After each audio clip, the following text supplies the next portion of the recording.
அனைவருக்கும் வணக்கம். ஐயா! நாளைக்கு சொல்றேன்னு சொன்னீங்க. சொல்லுங்க ஐயா சீக்கிரம். திருமண தடைக்கு எங்க பையனுக்கு கல்யாணம் ஆகல, பொண்ணுக்கு கல்யாணம் ஆகல. 5 பேர வச்சுட்டு நான் என்னங்கய்யா பண்றது? அப்படிங்களாம்மா சரளாம்மா. 5 பேர் வச்சிருக்கிறீங்களா? 5 குழந்தைகளா உங்களுக்கு? ஆமாங்க ஐயா. சரி. முதல்ல பாருங்க, ஒரு வாழை இலை, தலவாழை இலை எடுங்க.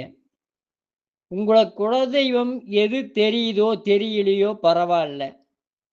ஒரு 5 முக குத்து விளக்கு. இப்போ பையனுக்கு 27 அப்படின்னு வைங்க.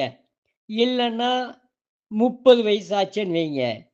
எவ்வளவு வயசோ அவ்வளவு கைப்பிடி பச்சரிசி எடுத்து அந்த வாழை இலையில போட்டு, அந்த குத்து விளக்கு நல்லா கழுவி, குங்குமம், சந்தனம், விபூதி எல்லாம் பொட்டு வச்சு, ஒரு மல்லிகைப்பூ அந்த குத்து விளக்கு சுத்தி ஒரு கட்டி, அத உங்க குலதெய்வமா நினைச்சு, உங்களுடைய முன்னோர்கள், உங்களுடைய தாத்தா, பாட்டி, பாட்டன், பூட்டன் இவங்களெல்லாம் நினைச்சு, அந்த குலதெய்வத்த உங்களுக்கு மகாலட்சுமின்னு வையுங்க.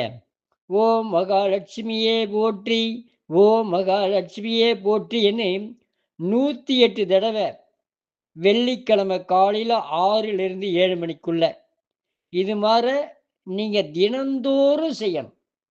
இந்த குத்துவிளக்கு பூஜை தினந்தோறும் செய்யும்பொழுது, ஏதோ ஒண்ணு சர்க்கரை பொங்கலோ, அ மொச்சக்கொட்டை பாயாசமோ, மொச்சக்கொட்டையோ ஏதோ ஒண்ணு வேக வச்சு, வேக வைக்க முடியலையா பச்சையாவே வச்சு, பூஜை பண்ணிட்டு வாங்க.